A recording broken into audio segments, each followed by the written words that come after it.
Hola,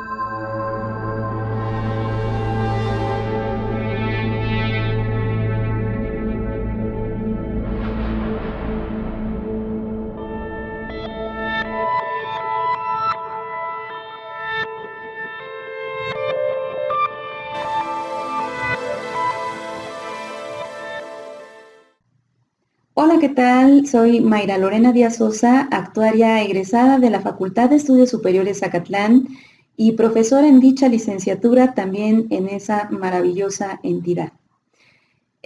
Para mí el día de hoy es un honor y es un placer poderles acompañar en este último webinar, en esta última entrega desarrollada por el Centro Tecnológico para la Educación a Distancia, CETED, de la FES Zacatlán, en el marco del Seminario de Innovación Educativa con Tecnologías de la Información y la Comunicación.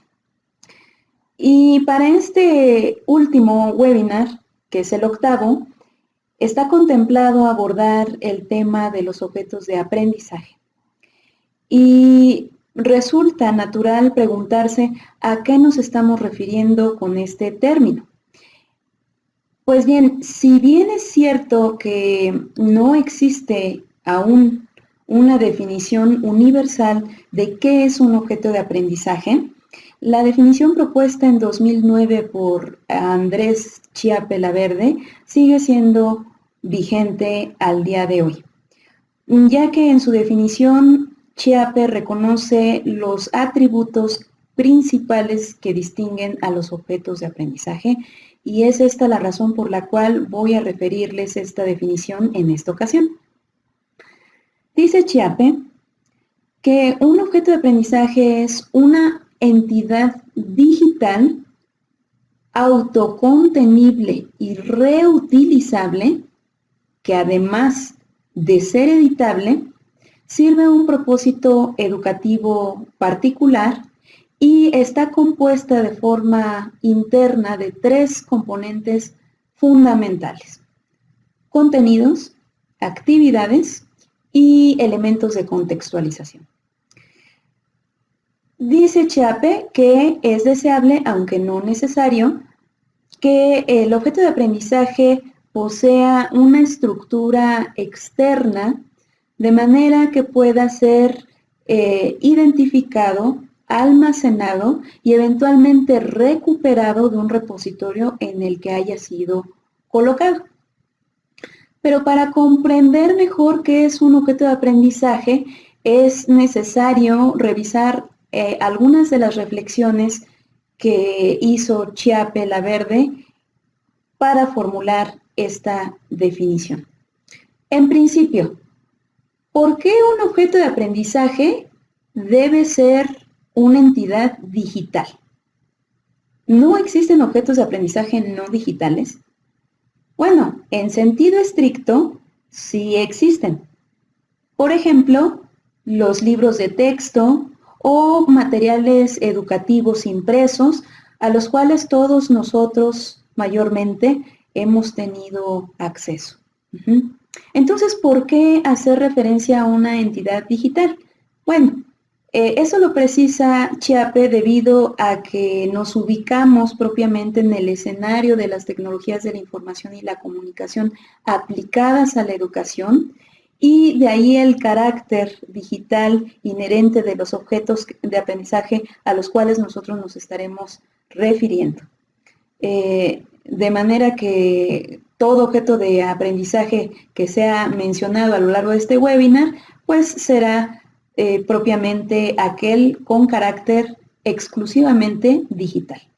Ahora bien, respecto a los atributos que primero reconoce Chiappe, ¿qué significa que un objeto de aprendizaje sea autocontenible? Esta noción o término hace alusión más bien a la autonomía del objeto, a la independencia del objeto. ¿En qué sentido? En que el objeto debe contar con todos los recursos y elementos necesarios para cumplir con su propósito educativo, con el objetivo de aprendizaje para el cual fue diseñado. Es decir, no depender de ninguna otra instancia ajena a él mismo. Y esta idea de la independencia o la autonomía podría malentenderse como que se trata de objetos aislados y ajenos a otros objetos de aprendizaje, pero esto no es así para nada.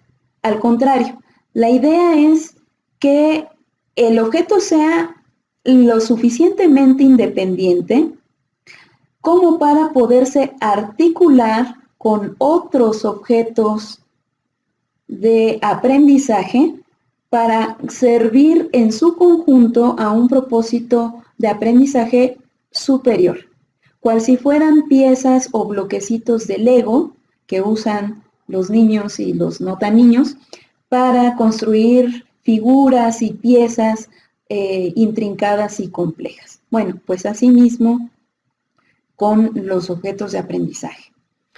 Ahora bien, respecto a el atributo de ser reutilizables, los objetos de aprendizaje se persigue lo sean no porque deban utilizarse muchas veces, más bien la idea detrás de este atributo es que llegado el momento, el objeto de aprendizaje pueda en todo caso modificarse o adaptarse para servir a otros propósitos educativos, por ejemplo, en casos en los que es posible reciclarles para empleárseles en distintas ramas de una misma área del conocimiento, ¿sí?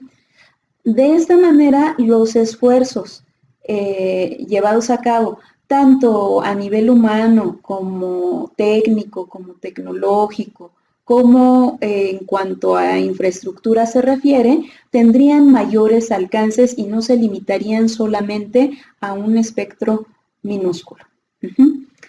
De ahí la necesidad de que los objetos sean editables.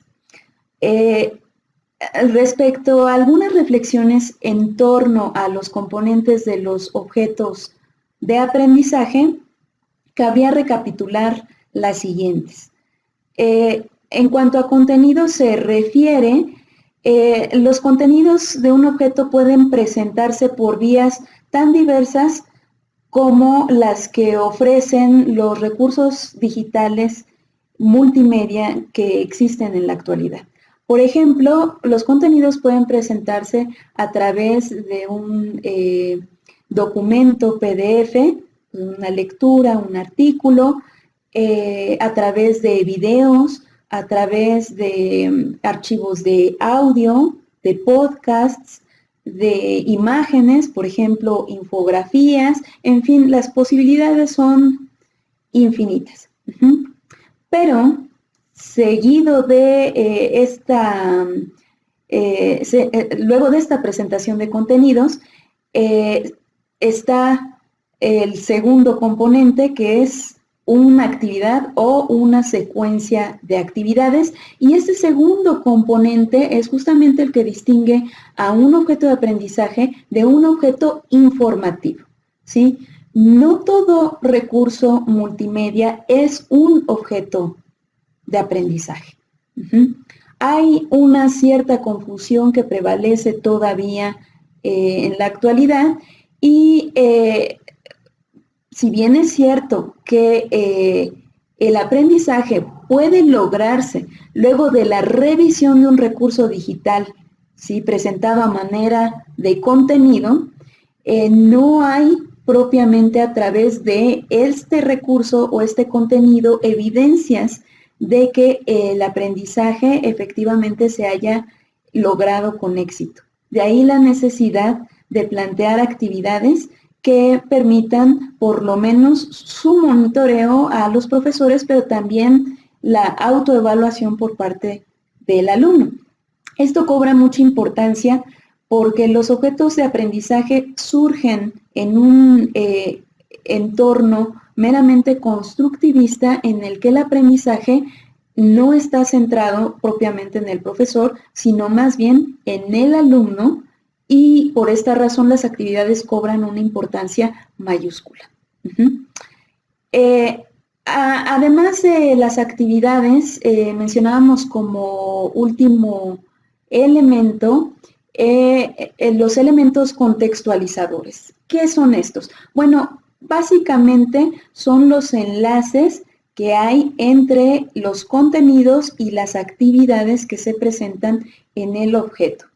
Por ejemplo, una descripción de cuál es el objetivo de esa actividad que se pretende el alumno desarrolle, seguida de una breve introducción al tema para después presentar los contenidos, luego hacer una breve descripción de los pasos a seguir para realizar la actividad que dé las evidencias del aprendizaje logrado y finalmente las especificaciones en cuanto a formas de trabajo o tiempos de entrega. A esto nos referimos con los elementos contextualizadores. Ahora bien, decíamos luego de la definición que Chiappe considera deseable en un objeto de aprendizaje el que éste cuente con una estructura externa que le permita esta identificación, almacenamiento y su eventual recuperación de un repositorio. Bueno, lo que sucede es que los objetos de aprendizaje pueden existir en diferentes formatos, ¿sí? Pueden desarrollarse como archivos de tipo HTML que pueden visualizarse a través de navegadores o bien pueden guardarse bajo un formato muy importante denominado SCORM, S-C-O-R-M, SCORM, y cuya utilidad práctica radica en que al colocarse no en la web, sino en ambientes virtuales de aprendizaje, estas estructuras vacías, los ambientes virtuales, sean capaces de dar lectura a las puntuaciones logradas por los usuarios, almacenarlas y ponerlas a disposición del alumnado para dar seguimiento a sus avances o bien a los profesores con este mismo propósito.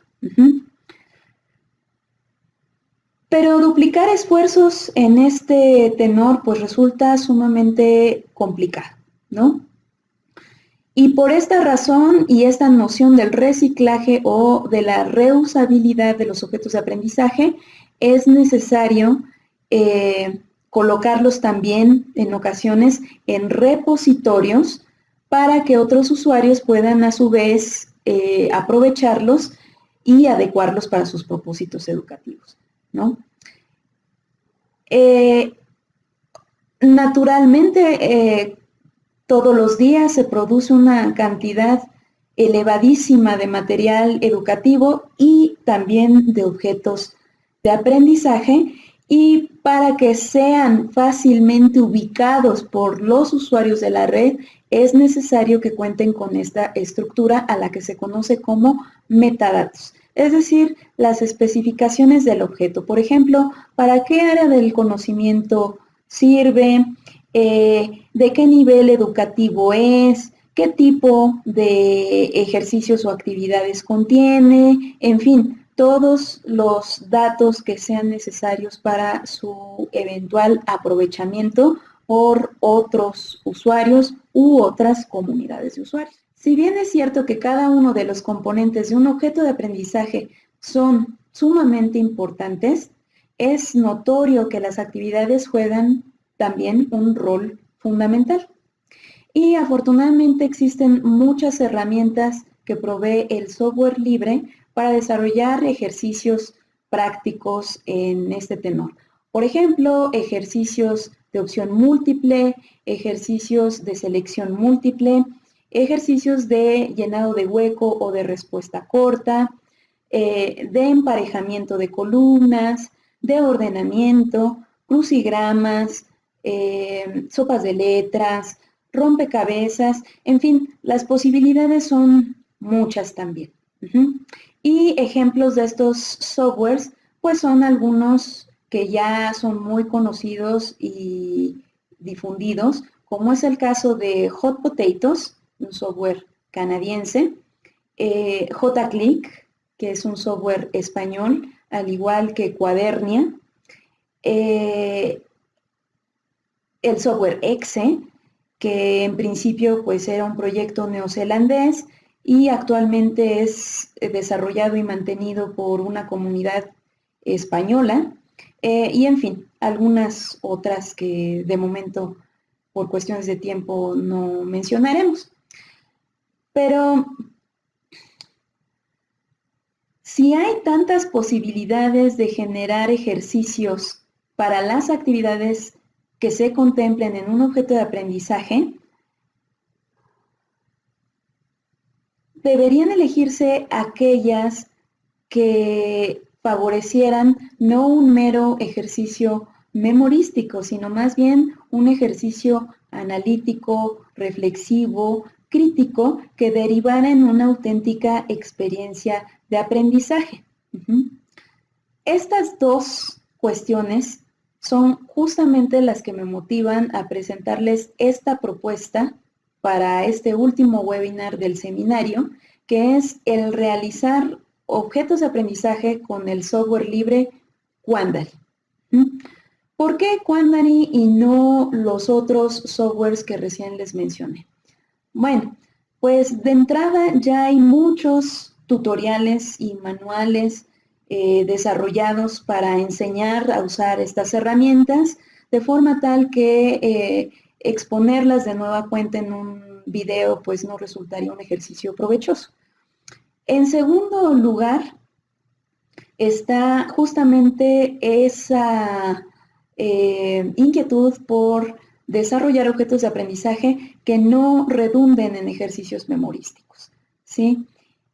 Sino más bien sirvan para propósitos de aprendizaje un poco más elevados y con otra dinámica. De manera que, bueno, estas son las dos razones que justifican la propuesta que tengo para ustedes el día de hoy.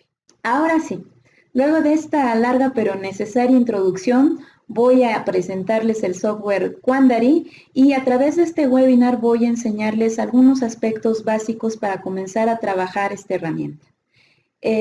Confío que luego de revisar el webinar en su totalidad, ustedes encuentren útil la explicación, ya que en Internet, como podrán constatar, no hay muchos materiales desarrollados para su enseñanza. Así que manos a la obra.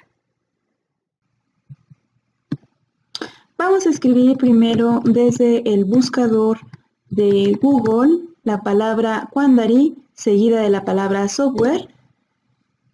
Y como primer resultado de búsqueda obtendremos este enlace que nos conducirá al sitio oficial de la herramienta. Como ustedes podrán apreciar en la página principal del sitio, la herramienta fue desarrollada por Stuart Darnell y Martin Holmes para la Universidad de Virginia en Canadá. ¿Y a qué obedece este nombre tan sugestivo de Quandary, que en español significa dilema? Bueno, Quandary es una herramienta que, como lo indica el sitio oficial, fue desarrollada para diseñar estudios de caso interactivos, es decir, aquellos en donde al usuario se le presenta una situación compuesta por un conjunto de escenarios y un número de posibles acciones a realizar, de manera que las decisiones del usuario en cada uno de estos escenarios pues lo conducirán por diversos caminos del laberinto, de manera que le sea factible apreciar cuáles son las consecuencias de sus acciones virtuales, y este recorrido o esta serie de recorridos derivarán en un conocimiento que eventualmente podrá aplicar en entornos reales, anticipándose a esas consecuencias mayormente indeseadas. ¿Para qué puede ocuparse esto? Bueno, hay diferentes propósitos en el uso de laberintos interactivos.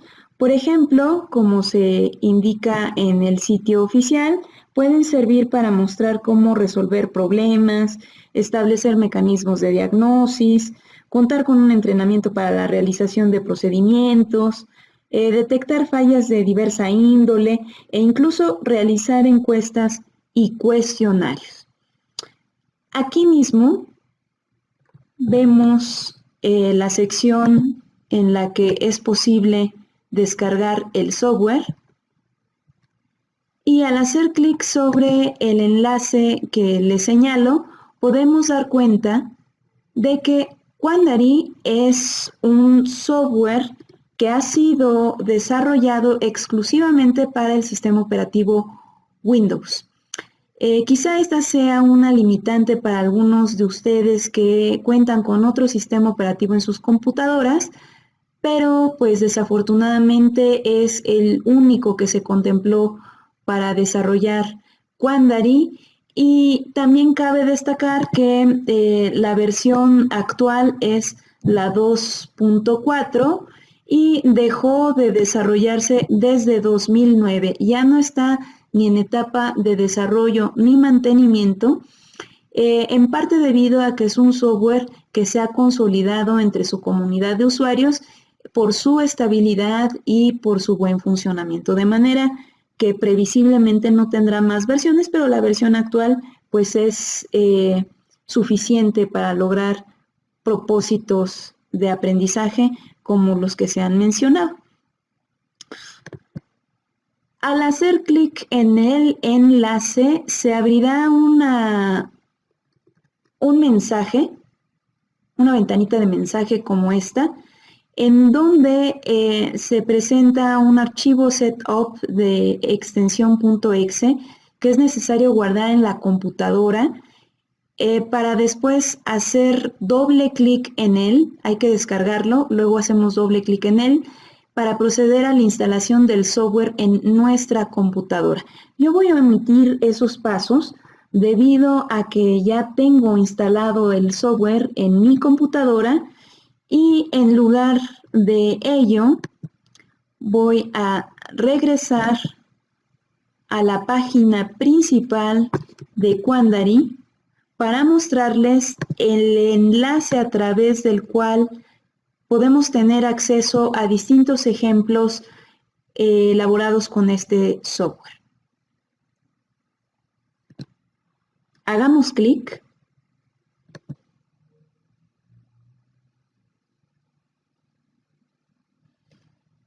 Y tendremos una serie de enlaces, varios enlaces, pero nosotros haremos clic en el segundo enlace para poder revisar el software, no a través del tutorial, sino a través de los ejemplos, porque creo que no hay mejor manera de comprender en qué consiste Quandary que a través de un ejercicio creado en el propio Quandary.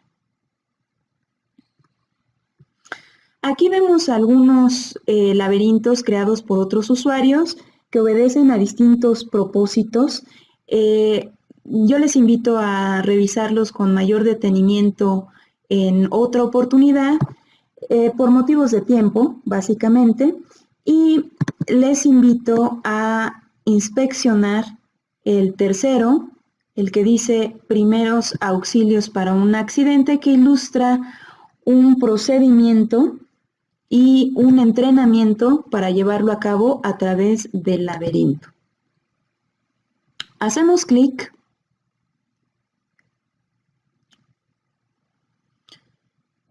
y veremos en pantalla esta breve descripción que funge como elemento contextualizador fundamental de todo objeto de aprendizaje, como discutíamos o como comentábamos al inicio de este webinar, ¿sí?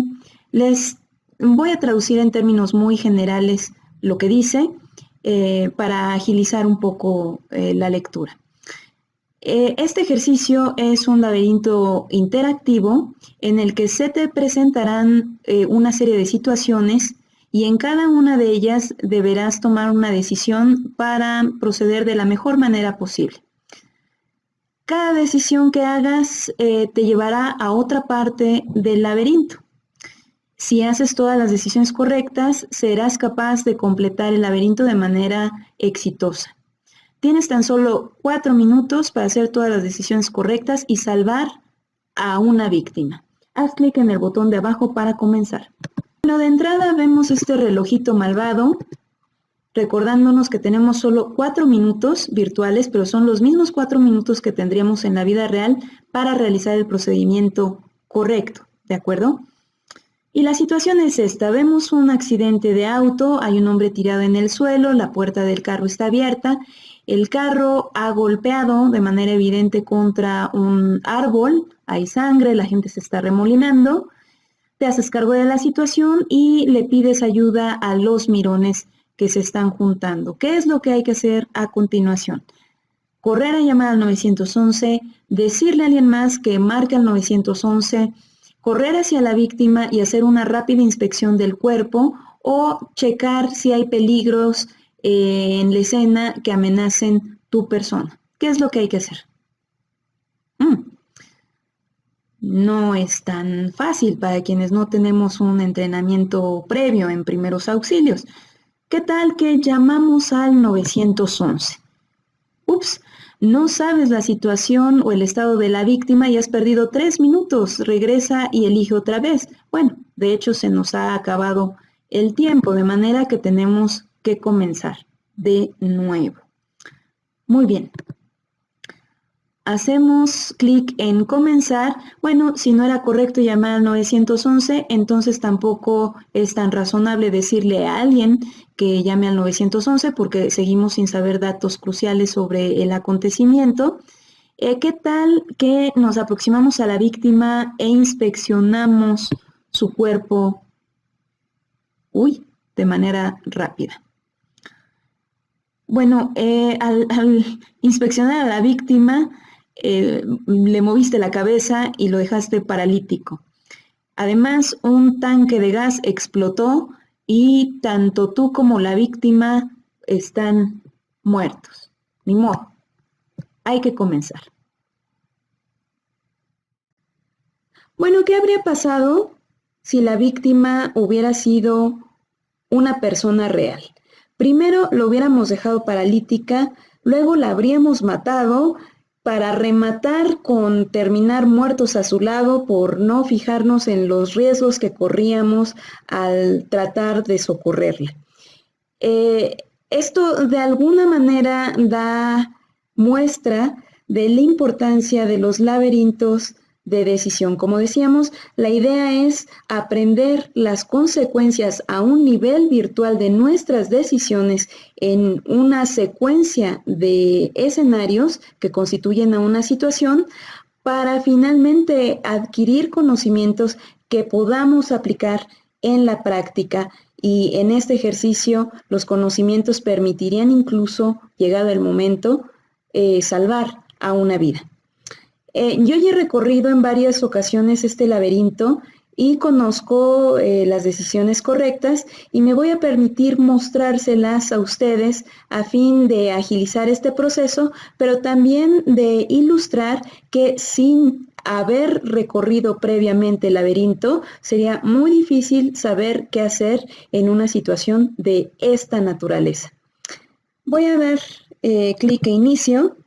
Como sabemos, necesitamos revisar que no corramos peligro en la escena del accidente. Luego deberíamos aproximarnos a la víctima por los pies y decirle que no se mueva para después presentarnos y decirle que estamos entrenados en primeros auxilios y preguntarle si desea que le ayudemos.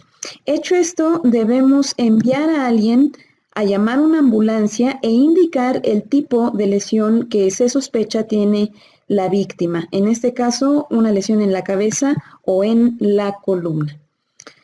Una vez que se ha realizado todo esto, hay que arrodillarse y sostener la cabeza de la víctima para estabilizarla, para después pedirle a uno de los mirones en la escena que tome nuestra posición estabilizadora y de este modo estar en posibilidad de checar en este orden la respiración, el pulso y la temperatura de la víctima.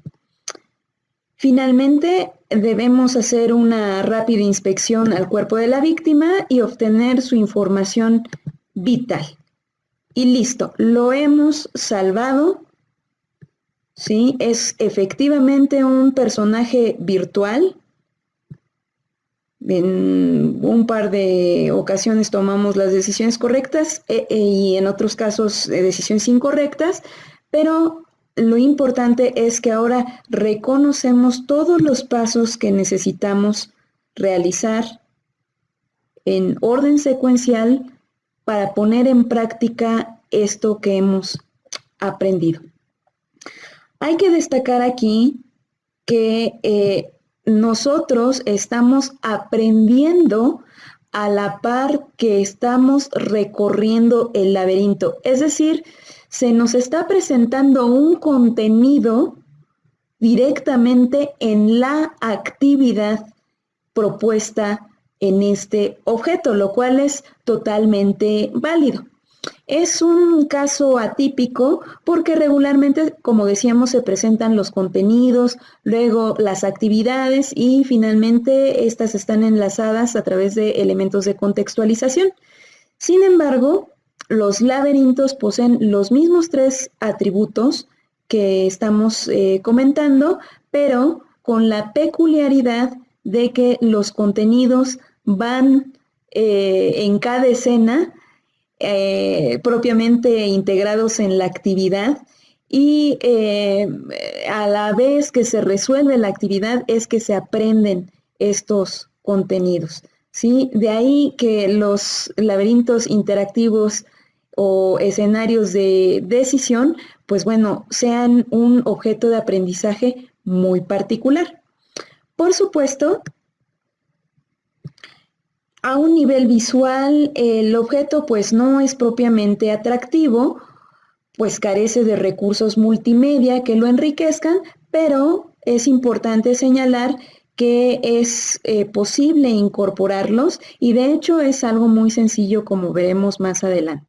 Ya que hemos visto a los laberintos interactivos en plena acción, que sabemos qué son y cómo funcionan, cuál es la idea detrás de estos, estamos listos para mostrar cómo emplear el software Quandary para poder construir nuestros propios laberintos interactivos. Para ello vamos a partir de un ejemplo muy sencillo que ilustramos a través de la siguiente representación gráfica que voy a mostrarles en pantalla. Bien, aquí vemos una gráfica dirigida que se ha constituido a partir de nodos y de vértices. Los nodos representan cada uno de los escenarios de decisión y están etiquetados con letras del alfabeto, en tanto que los vértices representan las decisiones que relacionan a los diversos escenarios entre sí y tienen asignado un valor alfanumérico. Esto se recomienda ampliamente para distinguirlos con facilidad y saber a qué nodo pertenecen. Bueno, vamos a llevar este grafo dirigido a la herramienta Quandary. Vamos a mostrar cómo se construye ese grafo. O, en otras palabras, es el laberinto interactivo. Lo primero que debemos hacer desde la interfaz de Quandary es, sin duda, ir a la barra de herramientas, hacer clic en archivo y a continuación guardar nuestro proyecto. Yo lo voy a guardar en el escritorio y voy a usar por nombre el de primer laberinto.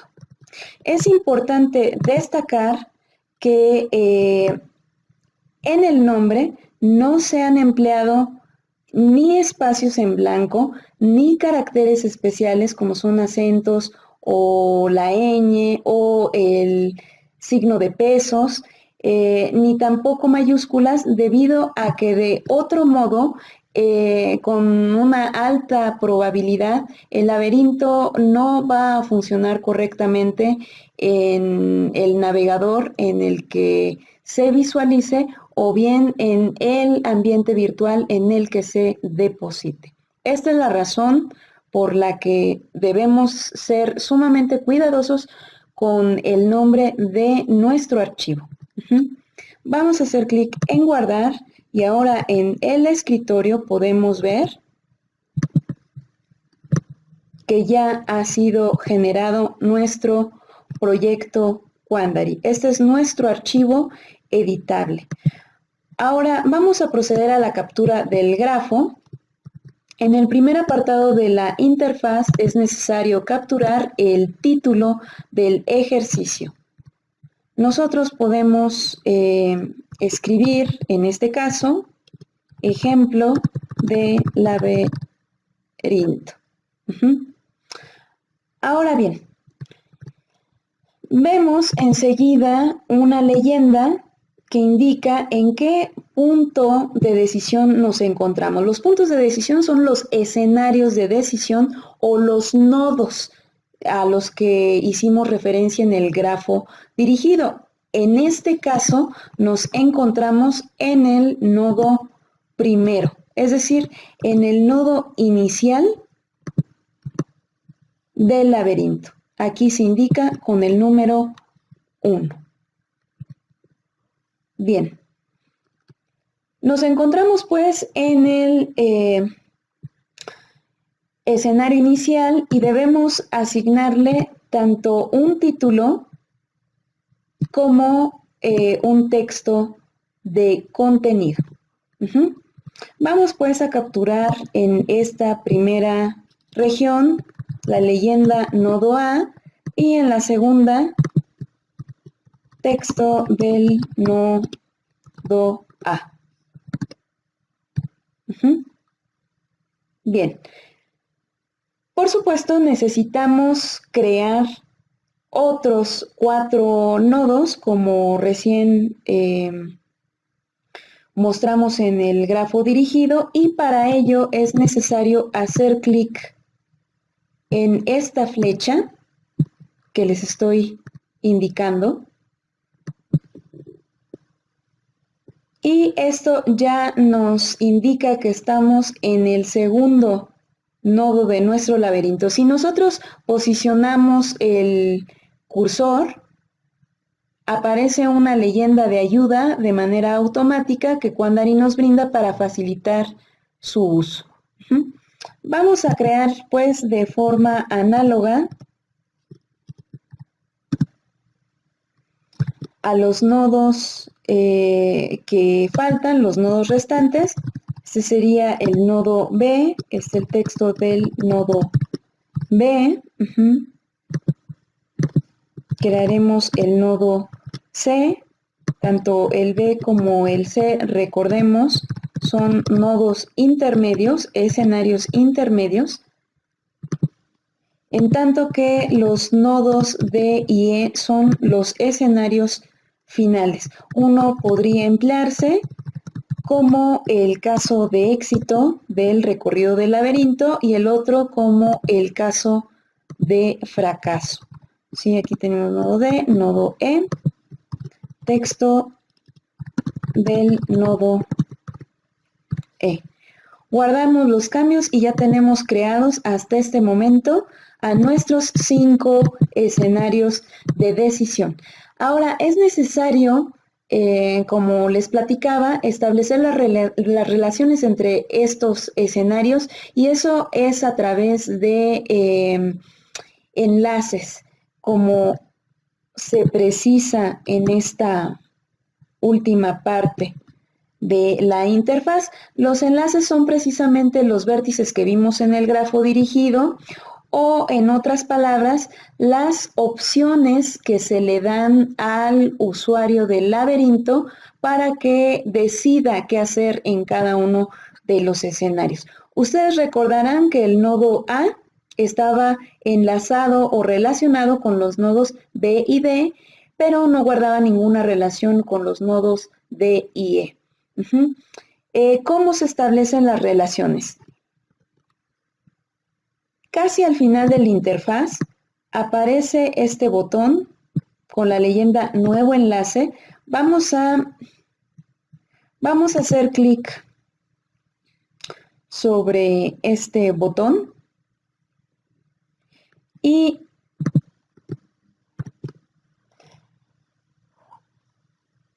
al principio nos va a aparecer esta lista desplegable toda vez que primero hemos capturado a nuestros 5 nodos. Si acaso nos faltara alguno por capturar, pues no aparecería en este listado. De manera que lo primero es capturar los nodos y después ya podemos establecer sus relaciones. No hay forma de hacerlo de manera inversa, ¿sí? Vamos a relacionar pues al nodo A con el nodo B. Y en el segundo cuadro de texto vamos a escribir A.1, reconociendo que estamos haciendo alusión al vértice etiquetado como A.1 y vamos a capturar la leyenda opción que enlaza al nodo B. Vamos a dar clic en aceptar y aquí vemos el enlace, ¿sí? ¿Cuál es el texto y cuál es el enlace? Vamos a generar también esta relación del grafo del nodo A con el nodo C. Sí, vamos a escribir aquí A.2, opción que enlaza al nodo C. Aceptamos. ¿Recuerdan cuáles eran los enlaces o las relaciones que poseía el nodo B? El nodo B enlazaba exclusivamente con el nodo D y el E, ¿recuerdan? Está enlazado, por supuesto, con el nodo A, pero los enlaces se definen a partir del nodo, o sea, no son enlaces de llegada, sino más bien enlaces de salida del nodo, ¿sí? Entonces aquí vamos a enlazar al nodo B con los nodos D y E.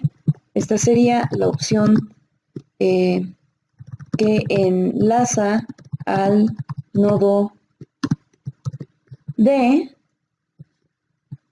y bajo la notación alfanumérica que hemos empleado, esta sería la opción B.1. Aquí ya la vemos capturada. Vamos a enlazar al nodo B con el nodo E.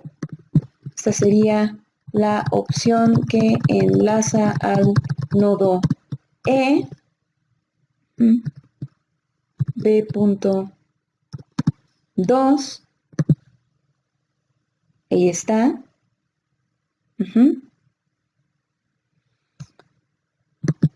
Y haremos lo propio con el nodo C. El nodo C nada más contaba con un único enlace que nos permitía pasar del nodo C al nodo A. ¿Sí? Y esta sería la opción C1, de hecho es la única opción que enlaza al nodo A. Y finalmente los nodos D y E no requieren ningún enlace, puesto que son nodos terminales, son nodos finales o escenarios de decisión finales. Y pues bueno, con todo esto ya podemos darle un vistazo a cómo va quedando nuestro escenario de decisión, ¿sí? Vamos a hacer clic en este primer botoncito azul que parece una telaraña en alusión justamente a la web para generar nuestro objeto de aprendizaje. Noten que aunque ya guardamos el archivo editable con anterioridad, nos pide que lo volvamos a guardar, pero ya no en el formato editable de Quandary, sino en formato HTML. Vamos a darle el mismo nombre, o mejor dicho, primer laberinto, ¿sí? Para que quede con el mismo nombre del archivo editable, y vamos a hacer clic en guardar. A continuación, en esta ventana se nos dan varias opciones. Básicamente vamos a utilizar solo el primer botón porque el segundo permite subir el archivo al sitio web de hotpotatoes.net, que es de los mismos creadores de Quandary, pero su uso tiene un cierto costo y realmente no tiene ninguna utilidad práctica si de cualquier forma el objeto se va a poner a disposición de los usuarios al ser colocado en un repositorio como puede ser Dropbox o en una página web o en un ambiente virtual de aprendizaje, de forma tal que solo vamos a emplear de esta ventana siempre el primer botoncito para poder visualizar nuestro laberinto, ¿sí? Y así es como se va viendo nuestro laberinto, ¿sí? Primero vemos un apartado con instrucciones, enseguida voy a mostrarles en dónde puede editarse este apartado. Vemos algunos botones que aparecen habilitados. Vamos a dar clic a inicio y bueno, vemos el título a lo largo del laberinto, vemos el título del nodo en el que nos encontramos, el texto que corresponde a su contenido y las respectivas opciones que nos permiten enlazarnos o dirigirnos a otro nodo u otro escenario del laberinto. Por ejemplo, dijimos la opción A1 de conducirnos al nodo B. ¿Es esto correcto? ¿Sí? El nodo B puede llevarnos al nodo D o al nodo E. Podemos reiniciar como lo hacíamos en el ejemplo de los primeros auxilios. Y si nos dirigiéramos al nodo C, podemos regresar al A. Podemos regresar cuantas veces lo deseemos al C, de nueva cuenta al A, al B, y también podemos constatar que está definida de forma correcta la relación entre el nodo B y el nodo E, que es uno de los nodos, decíamos, terminales. Así es como se ve hasta este momento el laberinto, pero ¿cómo podemos modificar tanto los botones que aparecen como las instrucciones o el texto inicial de nuestro laberinto? Bien, esto se logra desde la ventana de configuración del laberinto a la que se tiene acceso al hacer clic en este botón que parece tener una etiquetita colgando. Vamos a darle clic. Y ahí tenemos una serie de pestañitas que nos permiten hacer algunos ajustes a este objeto de aprendizaje, ¿sí? En la primera pestaña, como pueden observar, se puede editar el mensaje de bienvenida o de pantalla inicial del ejercicio. En la segunda pestaña aparecen algunas leyendas ajustables. Por ejemplo, la última de ellas, pues nos permite dar cuenta de que ya no hay más que hacer, hemos llegado al final del laberinto. Estas dos otras opciones tienen una utilidad práctica cuando se manejan recursos en los laberintos. Más adelante haremos alusión a la noción de recursos en este contexto. La tercera pestaña nos permite determinar qué botones deseamos se visualicen en nuestro laberinto. Por ejemplo, vemos que es posible contar con un botón de deshacer para regresar al escenario anterior inmediato y tener oportunidad de rectificar nuestra decisión, es decir, elegir otra de las opciones que hayamos elegido previamente, ¿sí? Esto habría sido muy útil en el caso del ejemplo de los primeros auxilios, porque quizá nos habría permitido revivir a la víctima, pero bueno, carecía de este botón. También está el botoncito de reinicio que vimos en ese ejemplo, los botones de aceptar e ir al siguiente nodo que están aquí. El botón que resulta nuevo para nosotros es el del marcador, que en este caso se muestra habilitado. El propósito de este botón es el de contar con una especie de separador virtual que nos permita regresar al escenario en el que haya sido colocado cada vez que se reinicie el laberinto, en lugar de tener que iniciar todo desde la pantalla inicial. Esto también es posible. Y por supuesto, para aclarar al usuario cuál es la utilidad de este botón, puede capturarse alguna leyenda en esta cajita de texto que vemos al final de esta tercera pestañita. Bien, ¿recuerdan el relojito malvado que nos presionaba mucho en el caso del laberinto de los primeros auxilios? Pues bueno, aquí es en donde debe indicarse a Quandary si se va a contar o no con ese relojito, ¿sí?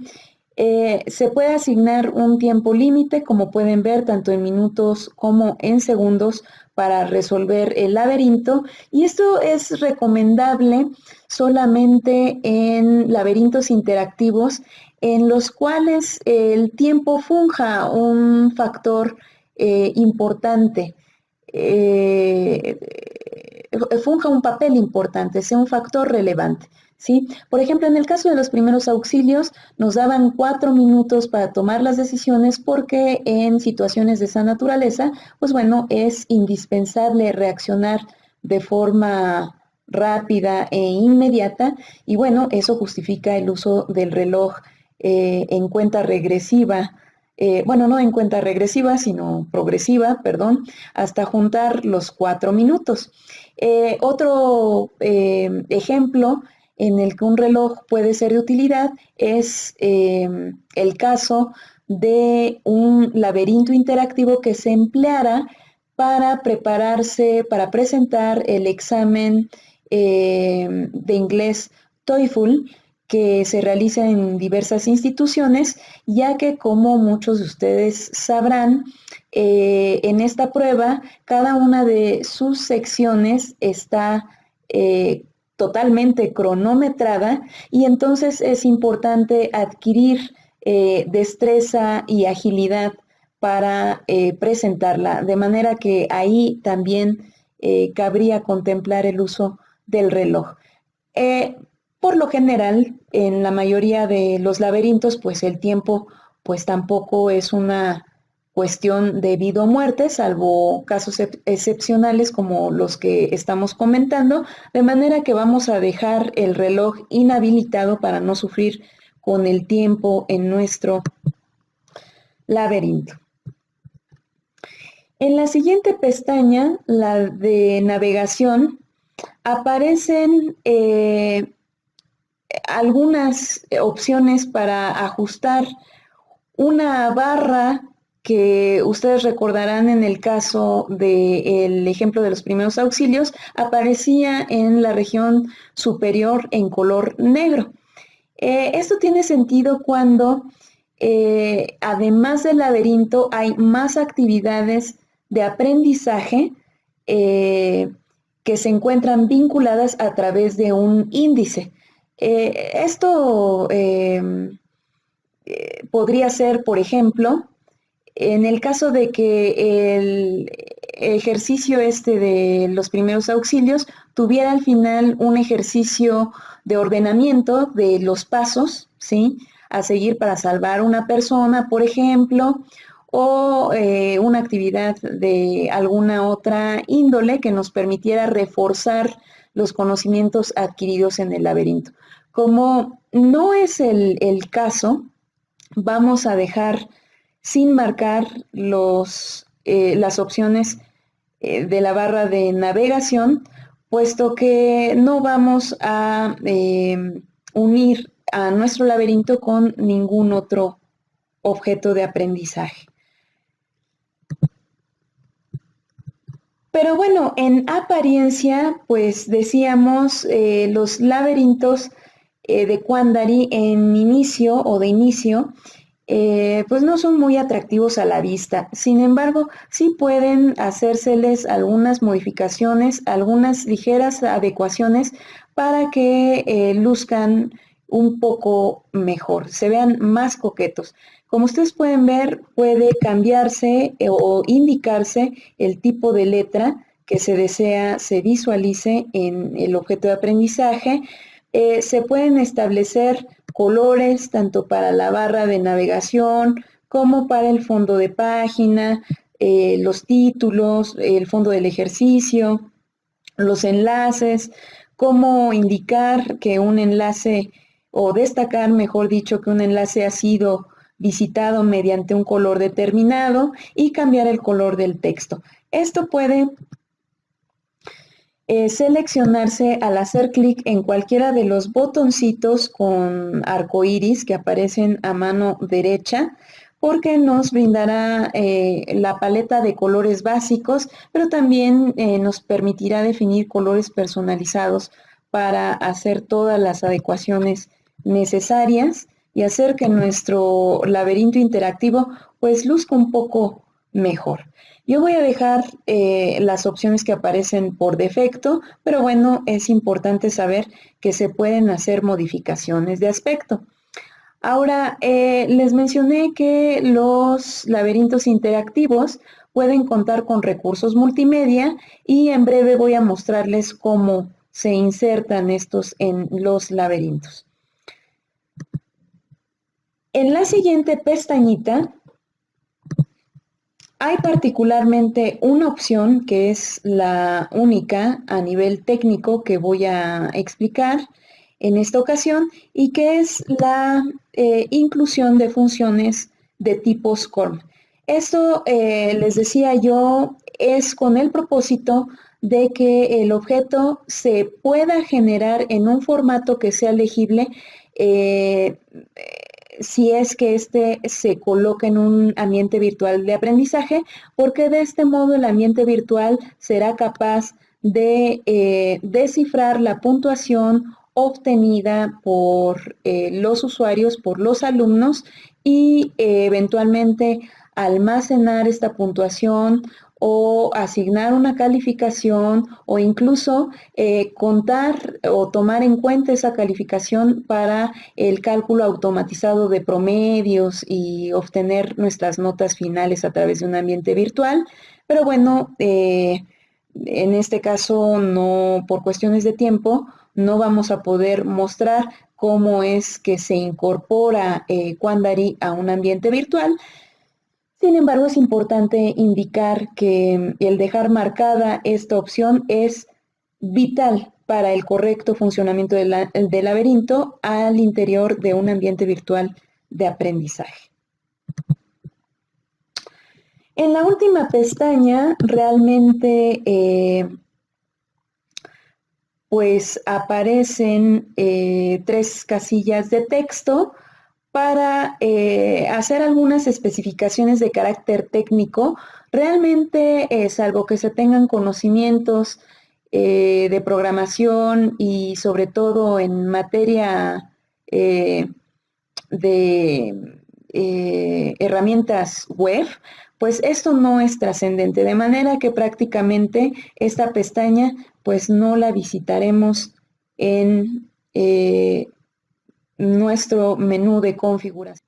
Ahora voy a mostrarles cómo puede enriquecerse un laberinto interactivo a través del uso de recursos multimedia. En esta carpeta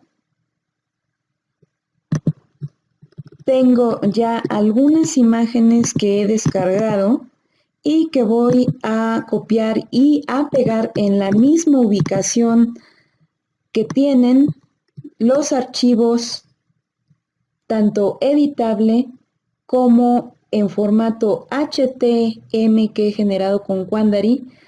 El segundo, recordemos, para poder visualizar el laberinto a través de un navegador. Esto es muy importante porque de otra manera los recursos multimedia que no estuviesen en la misma carpeta que estos dos archivos, pues no podrían ser empleados de manera correcta en el laberinto. En el caso de las imágenes, estas no se visualizarían en él, solo se desplegaría su nombre y su extensión y por lo tanto pues no cumplirían su propósito. De manera que este es un aspecto muy importante y sobre el cual debemos tener mucho cuidado al momento de elaborar nuestros proyectos con Quandary.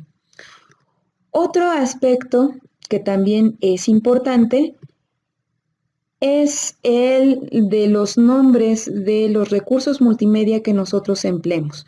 Como podemos ver en estas imágenes, no hay en ninguno de los nombres de los archivos espacios en blanco ni tampoco caracteres especiales como son los acentos, las diéresis. Tampoco se admite el uso de la letra ñ ni mayúsculas en el nombre de las imágenes. Esa es una razón muy común por la cual los recursos no funcionan correctamente, los recursos multimedia al interior de un laberinto, y no solo eso, sino también en ocasiones estos aspectos son la causa de fallas del laberinto, no solo cuando se visualiza en un navegador, a través de un navegador, sino también cuando se coloca en un ambiente virtual de aprendizaje. Por eso es muy importante reparar en estas pequeñas pero importantes consideraciones. Yo aquí tengo un archivo de texto en el cual se capturaron nuevos contenidos para cada uno de los 5 nodos que constituyen a nuestro laberinto interactivo abstracto, es decir, aquel que resultó al trasladar el grafo dirigido a la herramienta Quandary.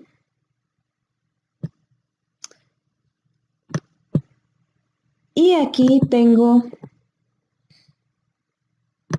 la segunda versión, pues, con estos nuevos contenidos de nuestro laberinto.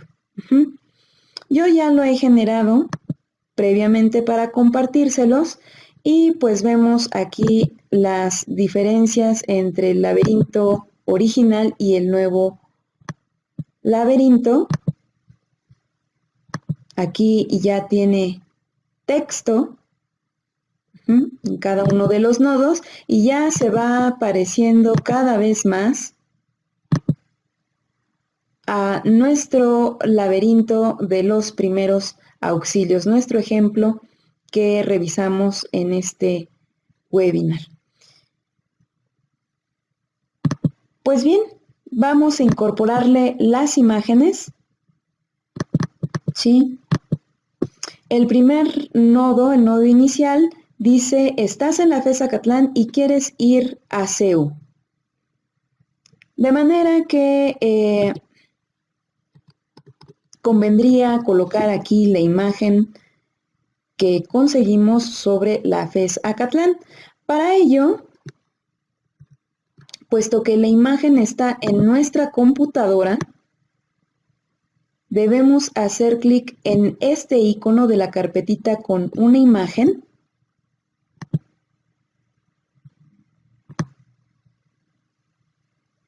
Seleccionar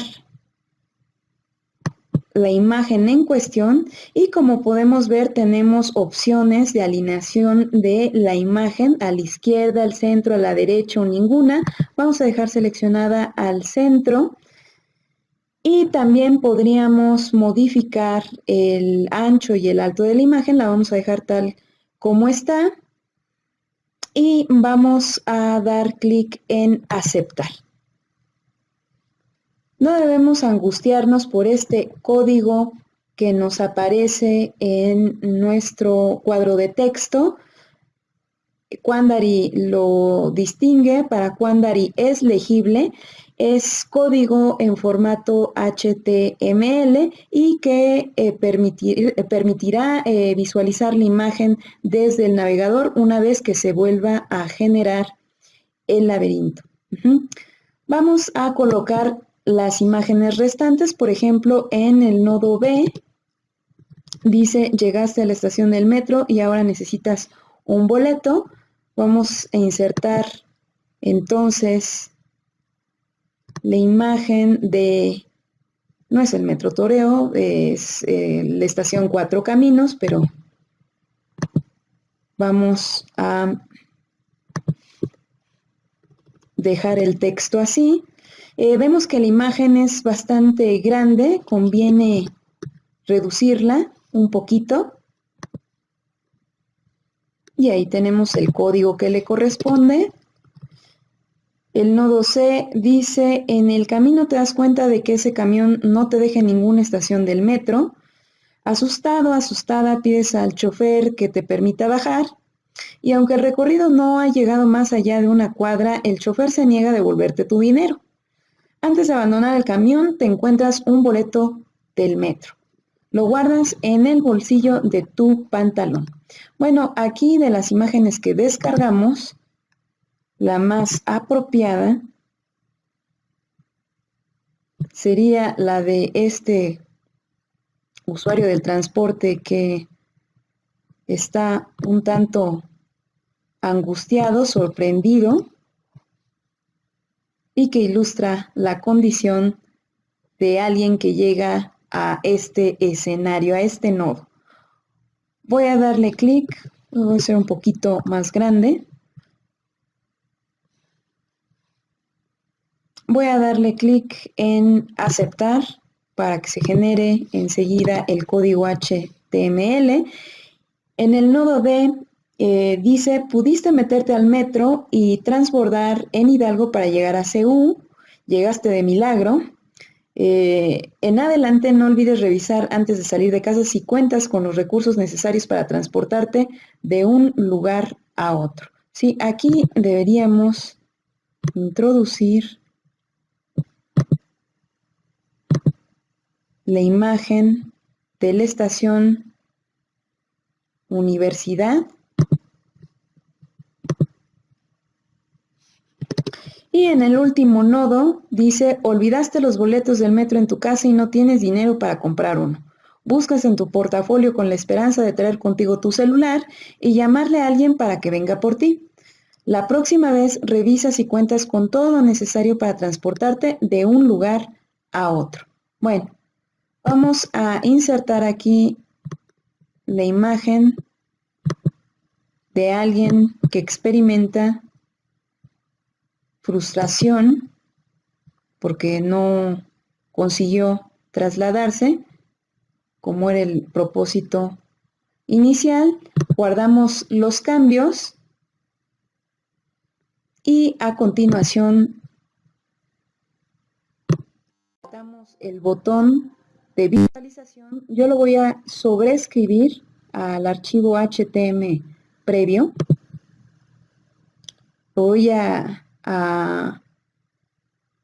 sustituir con este nuevo archivo.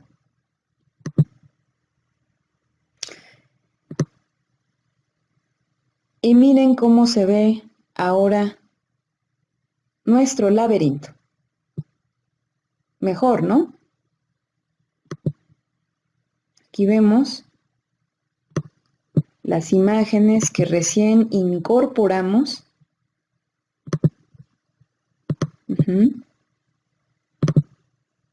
¿Sí? Debemos asegurarnos que todas se muestren de manera correcta. Solo nos falta, como pueden apreciar, verificar la imagen del nodo E. ¿Sí? Aquí está. Y todo funciona de manera correcta. De hecho, hay una imagen también para el título del ejercicio. Está por acá. Vamos a reducirlo un poquito. De 500 yo creo que está bien. Guardo. Aprieto el botón visualizar. Reemplazo el archivo. Veo en el navegador y cada vez esto se está poniendo más atractivo, ¿no? Más bonito. Bueno, ni el de los primeros auxilios se veía así. En ocasiones, en función del propósito de aprendizaje del laberinto, es conveniente definir recursos virtuales, que no son lo mismo que los recursos multimedia de los cuales acabamos de hablar. Los recursos virtuales son recursos ficticios que se le dan al usuario al inicio del recorrido del laberinto y será en función de las decisiones del usuario a lo largo del laberinto que se verán afectados estos recursos virtuales en cantidad. Para definir un recurso es necesario hacer clic en este icono que asemeja una pila de moneditas desde la barra de herramientas y que al hacer clic sobre él nos abrirá esta ventana. En esta ventana primero es necesario explicar con qué recursos se cuenta y cómo funcionarán, ¿sí? Cómo se verán afectados. Ahí se explica que es en función de las decisiones que tome el usuario. Se están proponiendo dos recursos virtuales que son de manera natural, en nuestro ejemplo, los pesos y los boletos del metro, y además se está especificando de manera muy ficticia y con fines meramente ilustrativos, que cada vez que se tome un camión, este tendrá un costo de 1 peso, es decir, disminuirá el recurso peso en 1 unidad, mientras que cada vez que se haga uso de un boleto del metro, bueno, pues esto implicará haber hecho un gasto de 3 pesos. Bien, una vez que se ha explicado la mecánica de los recursos, es necesario, ahora sí, definirlos, crearlos, y para ello haremos clic en este botoncito que dice Nuevo recurso. Vamos a nombrar pues a nuestro primer recurso. Podemos hacer que el valor de este recurso se muestre durante el ejercicio, siempre, nunca o solo cuando sea distinto de 0. Y estas mismas opciones se tienen también para mostrar el valor del recurso al final del ejercicio. Nosotros vamos a dejar marcadas estas dos opciones como siempre, ¿sí? Para que podamos visualizar el valor del recurso en todo momento, y vamos a otorgarle al usuario al inicio del recorrido 3 pesitos, ¿sí? Podemos definir recursos positivos o negativos, y también podríamos manejar recursos que hicieran uso de cifras decimales, ¿sí? Pero bueno, este no va a ser el caso. Vamos a dar clic en aceptar. Aquí vemos el recurso que ha sido creado. De manera similar, vamos a definir el recurso boletos. ¿Mm? Y vamos a dejar marcada como cantidad inicial de este recurso la predeterminada por Quandary, que es de 0. Es decir, al inicio el usuario va a tener 3 pesos y no va a tener al alcance ningún boleto del metro. Hacemos clic en aceptar. Una vez que han sido definidos los recursos virtuales en un laberinto, es necesario establecer cuál será su afectación por medio de operaciones de entrada o bien operaciones de salida en cada uno de los nodos que constituyen al laberinto, a nuestro estudio de caso interactivo. Como ustedes recordarán, es en el nodo C, en primera instancia, en el cual se ven afectados ambos recursos. ¿Por qué? Porque se ha tomado un camión y además al interior de ese camión se ha encontrado tirado un boleto del metro. Esto significa que el recurso pesos debe disminuir en una unidad al ingresar al nodo C, pero también el recurso boletos debe incrementarse en una unidad. Para lograr esto es necesario hacer clic en el botón Operaciones de entrada de este nodo particular y enseguida hacer clic en el botoncito que dice Nueva operación. Como acabamos de indicar, es necesario entonces seleccionar al recurso pesos y disminuir su cantidad en exactamente una unidad. La última sección de la ventana hace referencia a un condicionamiento que puede establecerse como necesario para tener acceso al nodo en cuestión. Por ejemplo, como le hemos otorgado al usuario al inicio del recorrido 3 pesitos, si tomara el camión que le lleva a San Bartolo, es decir, que le lleva al nodo C, este le cobraría 1 peso y enseguida su única opción, recordemos, es volver al nodo A. Sería bastante raro que luego de esto el usuario hiciera clic de nueva cuenta en la opción o en el enlace que le conduce de nueva cuenta al nodo C, ¿cierto? Previendo esta situación, que no tendría mayor sentido permitirle al usuario que la realizara, es que existe esta última sección de la ventana, ¿sí? En la que se puede indicar el nivel requerido para ingresar al nodo. En este caso, vamos a dejar seleccionada la opción más que y 2, porque si no tiene más de 2 pesos, pues no tendría sentido que le dejásemos ingresar de nueva cuenta a el nodo C. En caso de que no contara con esta cantidad, ¿sí?, mayor a 2, o sea, los 3 pesos, podríamos mostrarle el siguiente mensaje.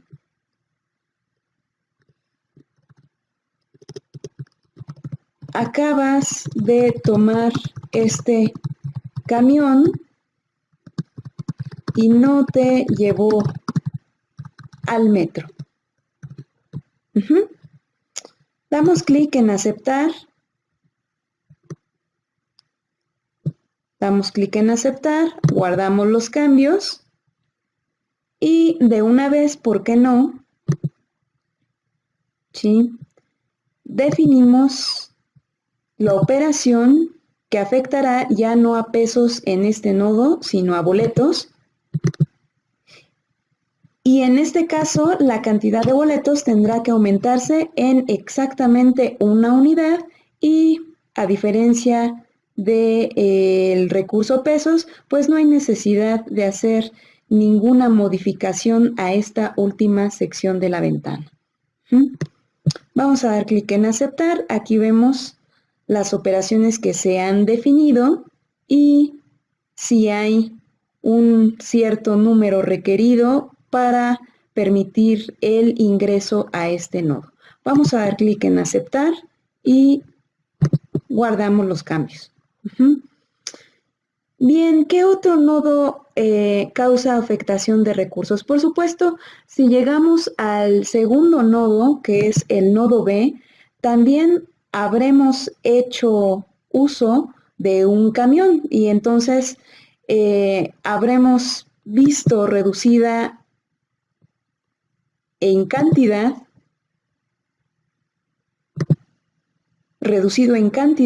al recurso pesos, ¿sí? Ya sabemos cómo definir esta afectación y a diferencia del nodo C, de lo que ocurre en el nodo C, este recurso, pues bueno, no tiene ninguna participación, ningún papel en el acceso al nodo B. Hacemos clic en aceptar y de nueva cuenta en aceptar. Notemos que los dos enlaces de este nodo indican que contamos con dos opciones: meternos a la estación o abrir nuestra cartera y ver si traemos un boleto, ¿sí? Si nos metemos a la estación, deberemos de llegar al nodo D, en cuyo caso habremos logrado llegar a Ciudad Universitaria, en tanto que con la segunda opción llegaremos al nodo E, en la que nos encontramos totalmente tristes y frustrados. ¿Qué significa? Que para poder llegar a Ciudad Universitaria deberíamos contar con al menos un boleto del metro y por las condiciones que establecimos en el nodo C, de hecho, deberíamos contar con exactamente un boleto del metro. Vamos pues al nodo D para establecer dicha operación de entrada, ¿sí? Para lograr llegar a CU necesitamos un boleto del metro y como vamos a meternos a la estación, habremos de disminuir la cantidad que hay del recurso boletos en exactamente una unidad y se requerirá contar con un boleto, ¿sí? Si acaso no fuera así, deberíamos decirle al usuario a través de un mensaje si ya se fijó, si trae consigo boletos del metro.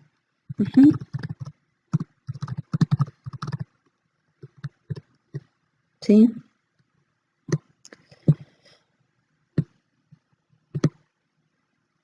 Y damos clic en aceptar.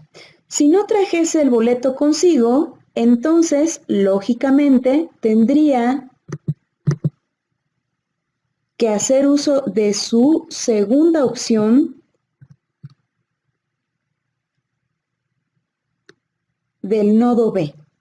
Abrir la cartera y ver si trae un boleto del metro. En tal caso, es decir, si nos viéramos en la necesidad de llevar a cabo la acción mencionada en la segunda opción,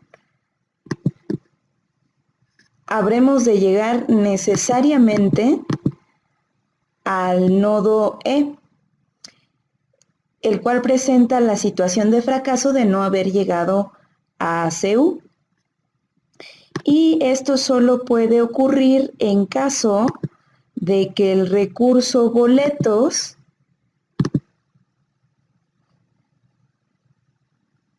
sea exactamente igual con 0.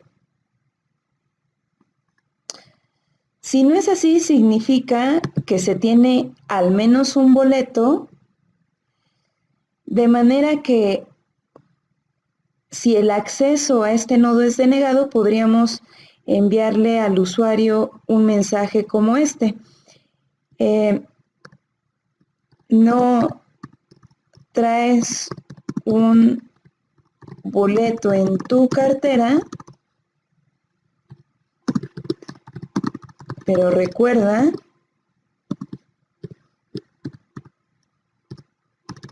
traes el que te encontraste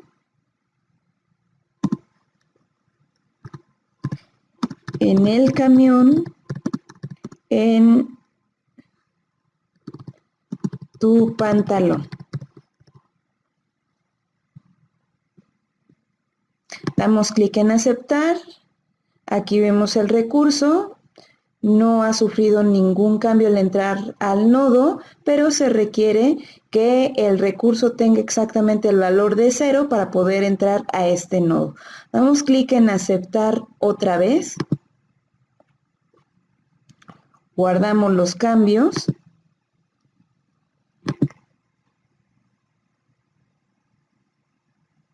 Visualizamos de nueva cuenta el proyecto.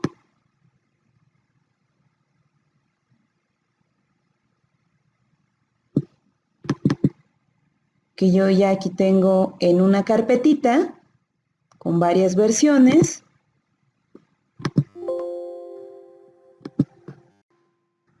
Lo voy a sobreescribir en un archivo previo que ya tenía y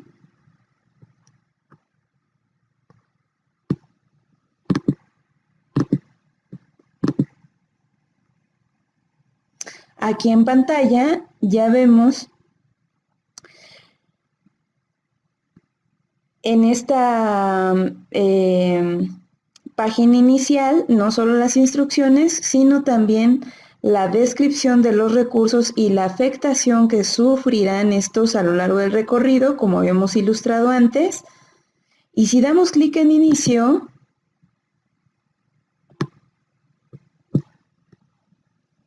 vemos nuestros recursos y debemos verificar que funcionen de acuerdo a lo que hemos establecido recién.